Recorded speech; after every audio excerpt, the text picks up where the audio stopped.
तो hello students, कैसे हैं आप सभी लोग। आई होप आप सभी ठीक होंगे। तो मैंने हिंदी का एक टॉपिक के ऊपर वीडियो बना दी है। तो आज मैं बात करता हूँ nationalism in India, class 10th। ठीक है, ये चैप्टर एक बहुत ही इम्पॉर्टेंट चैप्टर है आपके 10th के कोर्स में, हिस्ट्री के कोर्स में। ये बहुत ही इम्पॉर्टेंट चैप्टर है। इस चैप्टर की वीडियो मैं हिंदी में भी बनाऊँगा और जो हिंदी मीडियम के स्टूडेंट्स हैं मैं उनको इस चैप्टर को उनको भी पढ़ाऊँगा। ठीक है, ये चैप्टर तो फिलहाल आप लोग के लिए है, इंग्लिश मीडियम स्टूडेंट्स के लिए। तो हम इस चैप्टर के बारे में पढ़ेंगे कि नेशनलिज्म इन इंडिया, मतलब भारत में राष्ट्रवाद। तो देखते हैं कि क्या क्या हुआ है इस चैप्टर में। तो इंट्रोडक्शन है इस चैप्टर में। इस चैप्टर का इंट्रोडक्शन है the growth of modern nationalism in intimately connected to anti colonial movement.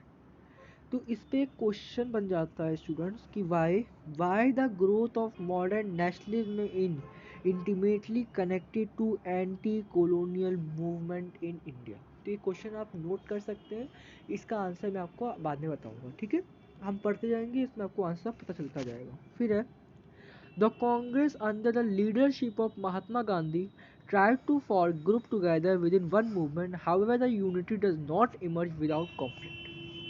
ठीक है, तो इसका मतलब आप समझ ही गए होंगे। जो कांग्रेस के लीडरशिप थे, जितने भी लीडरशिप थे वो किसके अंदर आते थे, वो महात्मा गांधी के अंदर आते थे। किसके अंदर आते थे, वो महात्मा गांधी के अंदर आते थे। तो महात्मा गांधी का यहाँ बहुत ही इम्पोर्टेंट रोल है नेशनलिज्म इन इंडिया में। महात्मा गांधी ने एक बहुत ही वाइटल रोल प्ले किया है। तो आइए इसके बारे में हम आगे और भी डिस्कस करते हैं। फिर आता है world war and Khilafat and non cooperation movement. अच्छा, किसी को भी पता है खालिफत मूवमेंट क्या होता है या वर्ल्ड वॉर 1 में क्या हुआ था, तो ये आप मुझे कमेंट कर सकते हैं। ठीक है, फर्स्ट वर्ल्ड वॉर कब स्टार्ट हुआ था।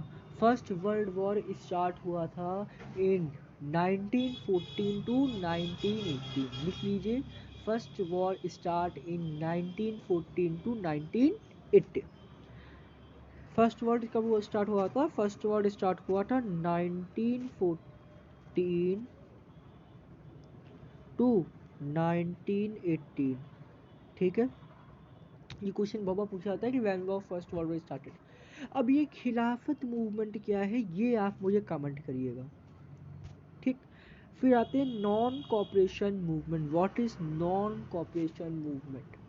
देखिए, नॉन कॉपरेशन मूवमेंट की मैं आपको एक छोटी सी समरी बता दे रहा हूँ। नॉन कॉपरेशन मूवमेंट का मतलब है, नॉन कॉपरेशन मतलब नॉन कॉपरेट, हम आपके साथ कॉपरेट नहीं करेंगे। नॉन कॉपरेशन मूवमेंट 1916 में महात्मा गांधी के 1920 में महात्मा गांधी ने स्टार्ट किया था। महात्मा गांधी ने कहा था कि हम ब्रिटिश के साथ अब कॉपरेट नहीं करेंगे। तो नॉन कॉपरेशन मूवमेंट की स्टार्टिंग कैसे हुई थी, ये हम आगे पढ़ेंगे। ठीक है, national movement was spreading in new areas in 1919, the evaporating new social group discarding model struggle. Mahatma Gandhi came to India. अब महात्मा गांधी भारत कब आए थे, ये बहुत ही अच्छा क्वेश्चन है। महात्मा गांधी भारत कब आए थे। महात्मा गांधी इन 1916 में भारत आए थे। 1 जनवरी 1916 में महात्मा गांधी भारत आए थे। तो ये आप नोट कर लीजिए। महात्मा गांधी भारत के पहले कहाँ थे। देखिए, महात्मा गांधी भारत के पहले अफ्रीका में थे। अफ्रीका में उन्होंने एलएलबी की पढ़ाई ख़त्म की थी।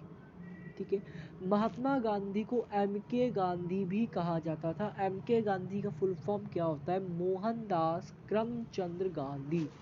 मोहनदास करमचंद गांधी। ठीक है, एम के गांधी का फुल फॉर्म मोहनदास करमचंद गांधी। महात्मा गांधी के पिता कौन थे, महात्मा गांधी के पिता थे करमचंद।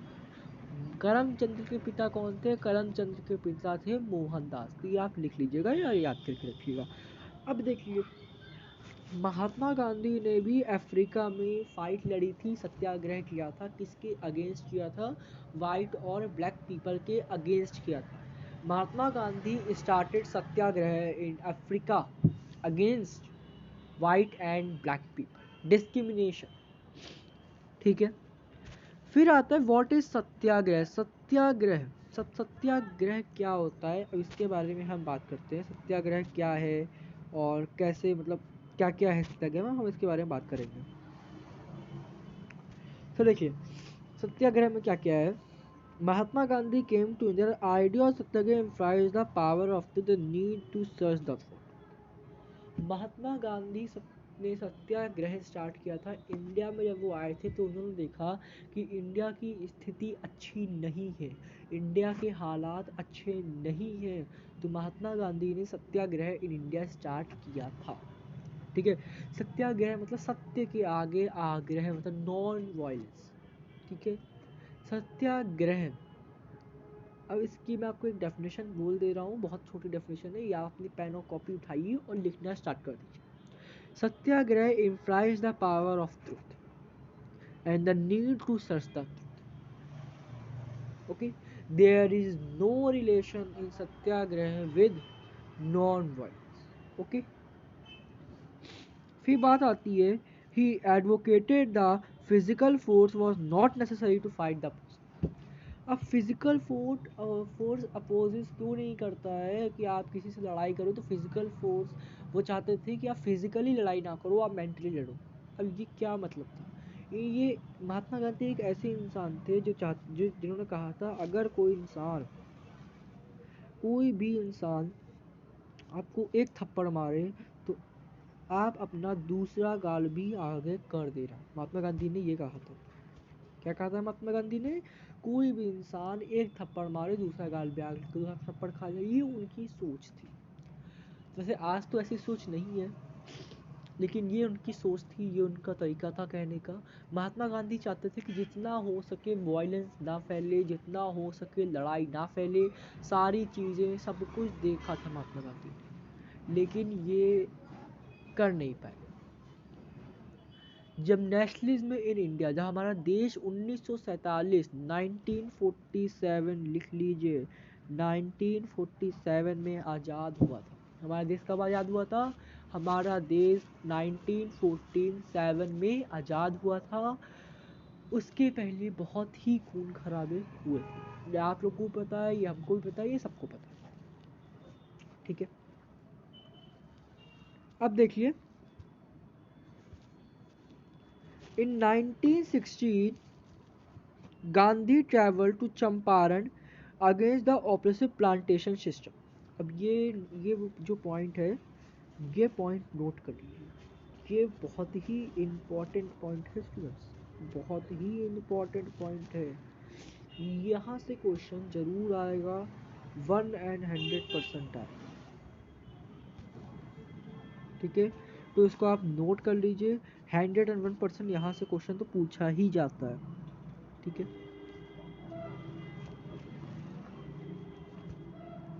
ये पॉइंट आप नोट कर लीजिए, फिर मुझे बताइए नोट करके। ये पॉइंट आप नोट कर लीजिए, वेरी इंपॉर्टेंट। ठीक है, ये आप नोट कर लीजिए। इस पॉइंट को मैं आपको समझा दे रहा हूँ। इन 1960 गांधी ट्रैवल इन चंपारण। चंपारण कहाँ है, पहला क्वेश्चन बनता है यहाँ से, वेयर इज चंपारण। तो आप बताओगे चंपारण बिहार में। चंपारण में क्या होता था, चंपारण में प्लांटेशन होता था। किस चीज़ का प्लांटेशन होता था, टी का होता था। जिस चीज़ का होता था, टी का होता था। टी के साथ कॉफ़ी भी होती थी यहाँ पे, तो ये आप बताओगे वहाँ पे। फिर है इन 1917 16 में कहाँ गए, चंपारण।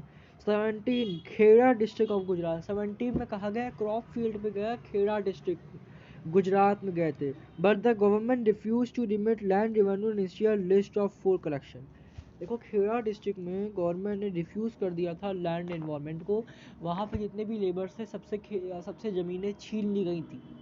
ठीक है, तो ये जो पॉइंट्स है बेटा, ये 2 पॉइंट्स बहुत ही इम्पॉर्टेंट है, कायदे से स्क्रीनशॉट ले लो, मैं स्क्रीनशॉट ले लो 2 पॉइंट का, और इसको रिवाइज करना। और जिसको भी इस चीज़ की पीडीएफ चाहिए, मैं आपको बता रहा हूँ, जिसको भी चीज़ की पीडीएफ चाहिए, नोट्स चाहिए, मुझे कमेंट कर देना, I will give you free of cost. ठीक है, अब देखो in 1918 Mahatma Gandhi intervened in a dispute between worker and mill worker in Ahmedabad. 16 में कहाँ गए थे, चंपारण। 17 में कहाँ गए थे, खेड़ा। ये क्वेश्चन बहुत आता है। 16 में कहाँ गए थे? चंपारण। 17 में कहाँ गए थे? खेड़ा। 1980 में कहाँ गए थे?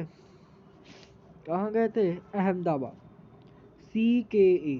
अब देखो इसको याद करने का तरीका, CKA ये शॉर्ट फॉर्म हुआ। अब इस CKA को कैसे याद करोगे? अब इस CKA को कैसे याद करोगे? तो CKA को याद करने का सबसे अच्छा, सबसे आसान मेरा चिकनी कमेली अल्लाह, ऐसे याद कर लेना, ठीक है? चिकनी कमेली अल्लाह। फिर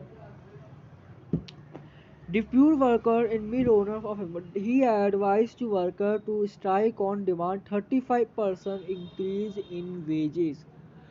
इन्होंने एडवाइस किया था वहाँ के वर्कर्स को कि 35% एडवांस दिया जाए उन लोगों को, उनके वेजेस में बढ़ाया जाए।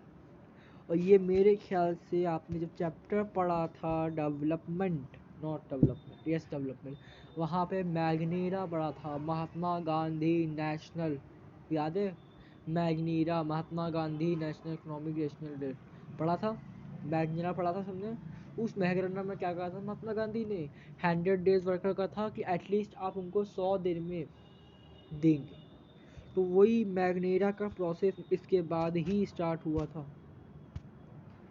फिर आता है रॉवेल्ट एक्ट। देखिए हम आज से रॉवेल्ट एक्ट तक पढ़ाएंगे आप लोग को, इसका कंटिन्यू हम करेंगे इसके नेक्स्ट वीडियो में, क्योंकि हम वीडियो ज़्यादा लंबी करना नहीं चाहते हैं और आप लोग को भी ज़्यादा डिस्टर्ब करना नहीं चाहते। What is Rowlatt act? ये क्वेश्चन है मेरी तरफ से। When the Rowlatt Act in 1919 was passed, रॉवेल्ट act कब पास हुआ था? रॉवेल्ट एक्ट 1919 में पास हुआ था। So the Imperial Legislative Council inspired the unanimous opposition of Indian member Gandhiji Patience comes to end। Rowlatt act जो था वो कब पास हुआ था? वो हुआ था 1919 में। कब पास हुआ था? 1919 में पास हुआ था। Heredity through the essential legislative council inspire and opposition of the Indian member Gandhi's patience comes to end। Gandhi का जो गांधी जी का पेशेंस था, जो गांधी जी का पेशेंस था वो एकदम समझ लो लास्ट पे था। Gandhi wanted non-violent civil disobedience against which unjust law which could start in happened in 6 April। 6 April was a Satyagraha day when the all over the country observed what happened। 1990 a country witnessed remarkable political awakening in India। Local leaders were picked up from Amritsar, Mahatma Gandhi और banned from entering Delhi।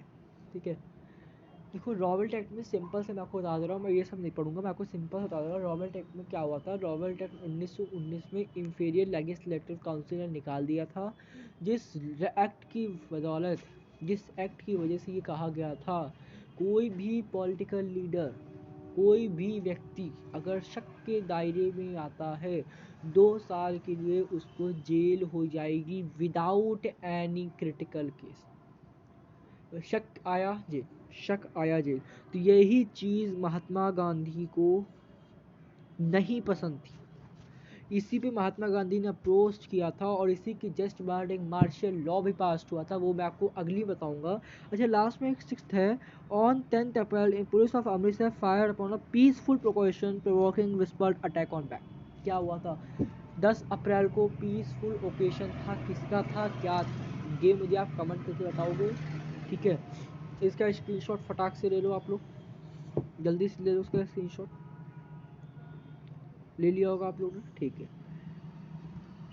ले लिया। इसका भी ले लो, ले लिया, okay. इसका भी ले लो, बड़ा कर दे रहा हूँ मैं, ले लिया, फाइन। इसका भी ले लीजिए, ले लिया, ओके। इसका इसका जरूरत नहीं पड़ेगी आपको। चैप्टर हमने कहाँ तक ख़त्म कर लिया? हमने रॉवेल्ट एक्ट तक ख़त्म कर लिया।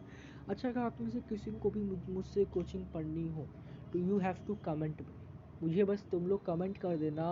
तो मेरी कोचिंग की फ़ीस भी ज़्यादा नहीं है, मात्र 200 रुपीज़ है।